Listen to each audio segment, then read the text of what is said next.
Bonjour à tous, donc comme vous avez pu le voir dans le titre de la vidéo, cette semaine j'ai fait plus de 1 500 € de chiffre d'affaires sur Amazon. Donc en France, vu que la majorité de mon chiffre d'affaires je le fais en France, il faut savoir que j'ai aussi un petit peu vendu en Espagne, aux Émirats Arabes Unis et en Belgique, mais ça j'en parlerai juste après. Parce que tout simplement, c'est mon chiffre d'affaires sur ces marketplaces sont vraiment minoritaires par rapport à ce que je fais en France. Donc je vais d'abord parler de la France et après détailler un petit peu plus sur ces autres marketplaces.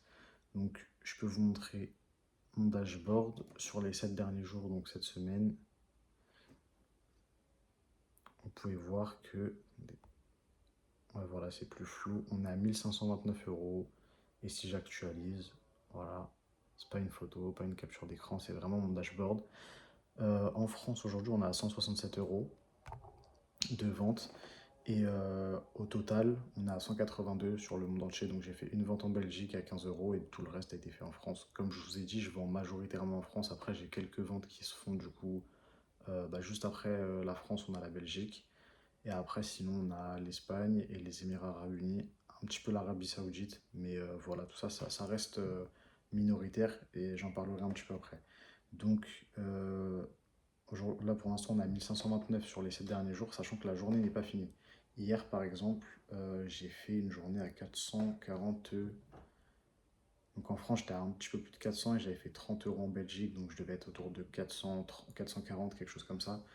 Je crois que c'est la plus grosse journée que j'ai faite sur Amazon depuis le début hier, donc je suis assez content. Ça s'explique pour deux raisons. Déjà, j'ai remis en stock pas mal de produits qui fonctionnaient bien, qui étaient en rupture de stock juste avant. Et aussi, j'ai lancé de nouveaux produits qui fonctionnent assez bien dans la même gamme de ce que je faisais juste avant. Donc, j'ai pas réinventé la roue, j'ai juste repris ce que je faisais avant avec, on va dire, une variation différente. Et voilà, c'est pour ça que ça a assez bien fonctionné. Du coup, pour l'instant, 1530, sachant que la journée n'est pas finie, je pense qu'on peut potentiellement, vu que là, il est que 15 heures, hein. Là, il est que 15 heures et je suis à 180 €. Donc, à mon avis, finir la journée à 300 €, c'est largement faisable. J'espère en tout cas que ça sera le cas. Et du coup, ça voudrait dire qu'on finit la semaine à plus 120, donc 1650 en France. Et après, il faut savoir, j'ai vendu, donc je vais vous dire ça tout de suite, euh, en Belgique.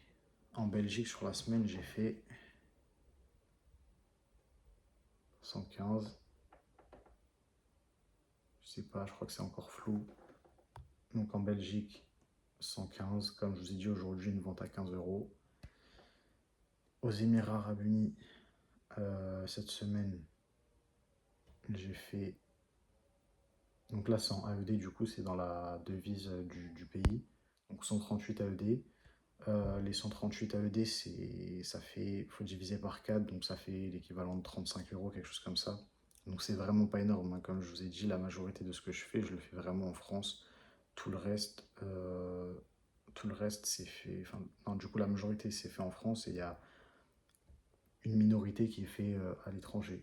Et du coup, en Espagne, on est à 64,62 €. Donc 64 plus 35, ça fait 100, plus les 115 de la Belgique, ça fait 215. Donc si je dois les rajouter aux 1530 de la France, ça fait 1750. Donc en tout cumulé, là, on est à 1750. Et là, on va peut-être faire 120 € dans la fin de journée. Donc ça fera, allez, on va dire 150. Ça fait finir à 1900 €. Donc pas mal, une semaine à 1900 €. Surtout comme moi je vous l'avais dit dans la dernière vidéo, j'ai des marges qui sont assez élevées sur mes produits. Donc sur 1900 avant impôt, j'en tire 50%. 50%. Après j'ai mon URSSAF à payer, mais du coup ça fait qu'il y a quand même un bon billet qui me reste dans la poche. Surtout avec une activité qui me permet de ne pas bouger de chez moi. Enfin, parce qu'en fait tout ce que je fais, je le fais que de chez moi et où il y a quand même un grand potentiel de scale, on va dire. Parce qu'aujourd'hui, là, j'ai juste à faire plus de produits. Enfin, je commence vraiment à avoir les compétences, à comprendre quel produit marche, pourquoi, comment. Donc, j'ai juste à le refaire, entre guillemets, à l'infini sur des nouveaux produits qui ont plus de potentiel, etc. Voilà. Je voulais dire un petit point sur les ventes aux Émirats Arabes Unis, c'est quand même surprenant. En fait, par exemple, les ventes en Belgique. c'est pas surprenant parce que moi déjà je considère que la Belgique c'est limite comme, pour moi en tant que vendeur sur Amazon, pour moi la Belgique c'est comme la France, mais c'est juste pas la France, quoi. On va dire que c'est une région de la France, mais qui n'est pas considérée comme la France. Parce qu'en fait, ils ont plus ou moins la même culture, la même langue, et du coup, forcément, les produits que je vends en France, en fait, il faut savoir, j'ai euh, la France qui est là en un, juste en dessous, enfin, juste en dessous, quand même bien en dessous, parce que la Belgique, c'est beaucoup moins d'habitants qu'en France, donc en dessous, on a la Belgique, et après, tout en dessous, on a bah, du coup les Émirats Arabes Unis, l'Espagne, l'Arabie Saoudite aussi, j'ai déjà fait quelques ventes. Donc, mais parce que du coup, c'est plus la même culture, plus la même langue. En fait, la Belgique, c'est beaucoup plus simple de vendre, parce que bah, c'est la même culture, la même langue. Donc, la plupart des produits que je fais qui fonctionnent assez bien en France, bah, du coup, derrière, ils fonctionnent aussi pas mal en Belgique. C'est juste que bah, vu qu'il y a moins de volume, vu que les Belges ils sont moins nombreux que les Français, bah, du coup, ça fait pas autant de chiffre d'affaires. Euh, donc la Belgique, c'est pas surprenant que je vende. Par contre, les Émirats Arabes Unis, je trouve ça surprenant parce qu'en fait, moi, vu que mon stock il est entreposé en France, du coup, les personnes qui achètent des produits aux Émirats Arabes Unis, déjà, premièrement, ils payent avec une livraison de 2 semaines, parce qu'il faut qu'ils partent de France et qu'ils aillent aux Émirats Arabes Unis. Donc, bah, ça fait quand même un sacré chemin. Je crois qu'ils ont 2 semaines de délai pour recevoir les produits. Donc, sachant que la plupart des gens qui utilisent Amazon, c'est vraiment pour avoir des livraisons sous 24-48 heures. Donc, des gens qui vont commander sur Amazon avec 2 semaines de délai, c'est quand même assez étonnant, je trouve. Et en plus de ça, bah, il y a des frais, il y a des frais, je crois que c'est 33 AED. Donc ce qui fait divisé par 4, ça fait à peu près 7 euros, 7,50 euros. Donc c'est-à-dire que les gens, vu que c'est des produits à 15 euros que j'ai vendus aux Émirats Arabes Unis, ils payent donc 15 euros mon produit et 7,50 € de frais d'envoi plus des frais en 2 semaines. Donc c'est assez surprenant que j'arrive à vendre aux Émirats Arabes Unis. Après, c'est bien pour moi parce que ça veut dire que j'ai des produits qui ont du potentiel. Et demain, si par exemple je vais directement mettre mon stock aux Émirats Arabes Unis, bah, je peux avoir un énorme avantage parce que du coup, il n'y aura plus les frais d'envoi à la charge des clients. Et en plus, ils auront la livraison le lendemain ou le surlendemain. Et donc, ça veut dire que bah, je peux vendre plus cher et je peux même vendre mieux. Donc, c'est positif. Après l'Espagne, c'est moins surprenant que les Émirats Arabes Unis. Après, le truc qui est chiant avec l'Espagne, c'est que les frais d'envoi ils sont énormes alors que c'est un pays frontalier à la France. Donc logiquement, on pourrait se dire, bah, ça va pas coûter si cher. Par exemple, il faut savoir, en fait, quand on vend un produit sur Amazon, on a donc le prix du produit. Enfin, on vend par exemple le produit 15 euros. Après, on prend 15% plus sur ces 15%, 20% de TVA, ce qui fait approximativement 17,5%, 18% que Amazon récupère, ça c'est sa commission. Ensuite, il va y avoir les frais d'expédition que Amazon prend, donc les frais de gestion d'Amazon en général. Pour mes produits, moi, c'est autour de 3 euros, à peu près. Ensuite, du coup, bah, vous avez tout votre profit, donc ce qu'Amazon va vous donner. Et sur ce profit-là, il faut compter le prix de votre produit. Et après, vous avez votre bénéfice avant impôt, après, vous avez vos impôts à payer. Et du coup, les frais expédiés par Amazon, donc la petite partie de gestion, en Belgique par exemple, elle est moins élevée qu'en France. C'est-à-dire que quand je vends un produit en Belgique, Amazon va me prendre moins d'argent pour l'expédier au client que ce qu'il va me prendre en France. Après, vous allez me dire, c'est peut-être logique, parce que vu que moi je suis en région parisienne, pour qu'un produit soit envoyé même à l'autre bout de la Belgique, bah, je crois que ça fait moins de distance que s'il est envoyé par exemple à l'autre bout de la France vers Perpignan ou quoi. Donc, c'est peut-être logique, mais en tout cas, ils me prennent moins de frais en Belgique. Par contre, en Espagne, ils me prennent des frais archi élevés pour des produits où en France, je paye 3 euros de frais d'expédition. Bah, là-bas, ils me facturent 6-7. Donc, il y a des produits, c'est pratiquement impossible de les vendre en Espagne, à part si j'entrepose mon stock directement en Espagne. Et c'est un truc à voir. Il y a des complications liées à ça, je les expliquerai dans une prochaine vidéo parce que c'est long, mais c'est faisable. Voilà, sinon je crois que j'ai fait un petit peu le tour. Euh, Bah là, le prochain objectif, c'est d'aller faire 10K par mois. Donc là, on est en fin juin. Là, sur le mois de juin, j'ai fait, donc en France, on va voir s'il y a une petite vente qui a été faite pendant le temps de la vidéo. Non, même pas. Du coup, en France, sur le mois de juin, je suis à, encore une fois, on voit mal, Je suis à 4 560 € et du coup il va rester la fin de la journée d'aujourd'hui plus demain. Après on bascule dans le mois de juillet. Et il faut savoir aussi que bah, les autres marketplaces, donc l'Espagne, la Belgique, les Émirats Arabes Unis à compter. En tout, je crois sur les autres marketplaces, je suis à 600 €, donc plus les 4 560 € d'ici. Je suis déjà à un petit peu plus de 5 000 €. Je suis déjà à un petit peu plus de 5 000 €.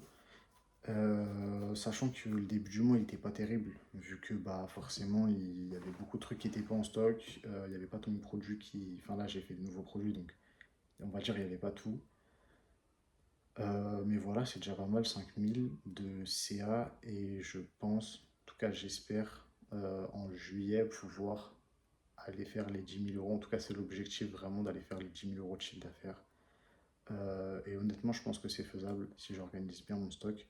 Là, le problème, c'est que actuellement, je refais pas de produits pour bah, une raison simple, c'est que je pars en vacances le 22, donc d'ici 3 semaines en fait. Et du coup, si là j'achète des produits, là, le temps qu'ils arrivent chez moi, ça va mettre 2 semaines.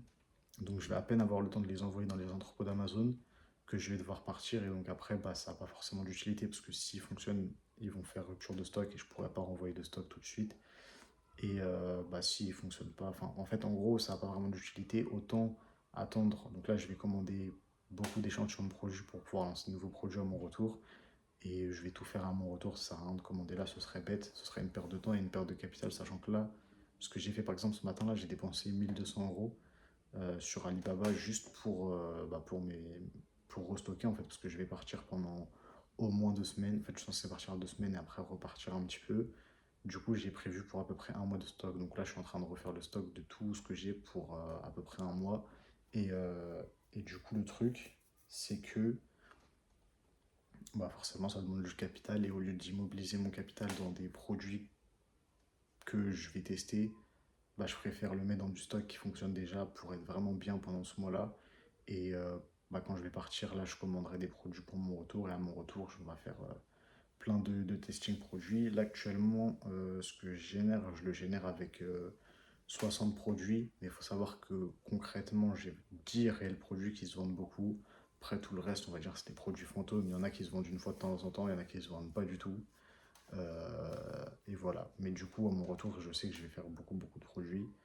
Parce qu'il va falloir continuer de tester, tester. De toute façon, sur Amazon, c'est que ça en fait. Il faut juste tester des produits, tester des produits. Au bout d'un moment, bah, on se rend compte tout seul de ce qui fonctionne pas, ce qu'il faut faire, ce qu'il faut pas faire. Et après, on arrive à faire des produits qui marchent tout simplement. Euh, et voilà. Bon, ça fait déjà 13 minutes que je parle. Je pense que ça fait assez beaucoup. Euh, mais voilà, en tout cas, le mot à retenir de la vidéo, c'est que là, cette semaine, on a fait 1 500 € de CA en France, en tout cumulé, donc en rajoutant les autres marketplaces, on est à peu près à 1 900. Euh, et l'objectif, c'est en juillet, c'est d'aller faire les 10K par mois de CA. Et après, bah, ce sera 20. Il faut savoir, dernier truc que j'ai à dire, sinon la vidéo va se terminer, mais il faut savoir que on va bientôt rentrer dans le Q4. Le Q4, c'est le dernier trimestre de l'année, donc c'est octobre, novembre, décembre. Et pour les e-commerçants, c'est la période la plus rentable de l'année. Il y a beaucoup d'e-commerçants qui disent qu'en fait, ce qu'on fait bah, pendant les 3 derniers mois de l'année, c'est ce qu'on. Bon, je suis pas clair. Il y a beaucoup d'e-commerçants qui disent que sur octobre, novembre, décembre, ils arrivent à générer ce qu'ils ont généré sur les 3 premiers trimestres de l'année. Donc c'est comme si par exemple, octobre, novembre, décembre, je génère 4 euros, et, enfin 3 euros plutôt, et du coup, sur janvier, février, mars, j'ai fait 1 euro. Euh, Mars, avril, mai, enfin non, avril, mai, juin, j'ai fait 3 euros, et juillet, août, septembre, j'ai. Ouais, je me suis perdu. Bon, je crois que vous avez compris ce que je veux dire. En gros, en général, sur le dernier trimestre, la plupart des gens disent qu'ils génèrent l'équivalent de ce qu'ils ont fait pendant les 3 premiers trimestres. Donc, ça veut dire qu'en fait, tu fais x3 sur ce que tu fais d'habitude. Donc, je sais pas si moi ça va être mon cas parce que c'est mon premier vrai Q4, donc je sais pas comment ça va se passer. Mais si, en gardant absolument tout pareil, je fais un x3, ça voudrait dire que là, je suis pas à 1 500 € la semaine, je suis à 4 500 € la semaine, juste avec les mêmes produits sans rien faire. Sachant qu'entre temps, moi, je prévois vraiment de faire des nouveaux produits, lancer une nouvelle gamme de produits, aller dans d'autres univers, enfin faire plein de choses. Donc bah, j'espère pouvoir clairement en profiter. Et voilà, la vidéo va se finir à pile 15 minutes, donc c'est parfait. Et à dans une prochaine vidéo.